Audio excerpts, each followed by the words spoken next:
G7 leaders are meeting this week in Hiroshima for the annual G7 summit.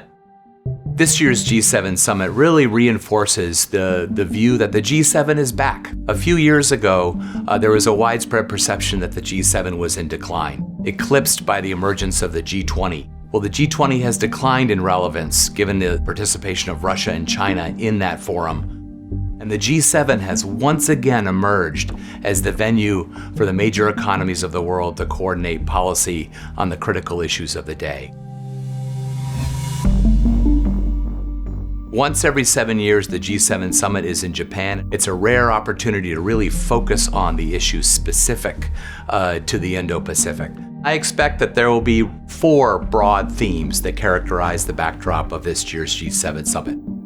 First is, of course, support for Ukraine.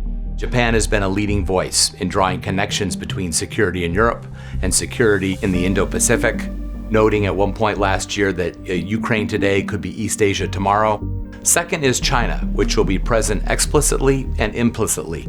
You can expect strong support for peace and stability in the Taiwan Strait, reinforcing a message that the Taiwan issue is not just one between the United States and China, but a global issue.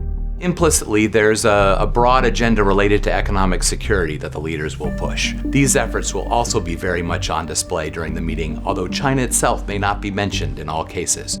Third is outreach to the global south. Japan has been concerned that Russia and China are capitalizing on perceptions of hypocrisy in the developing world related to the invasion of Ukraine. So this year's G7 agenda will feature a robust outreach to developing economies. And finally is a message related to nuclear disarmament.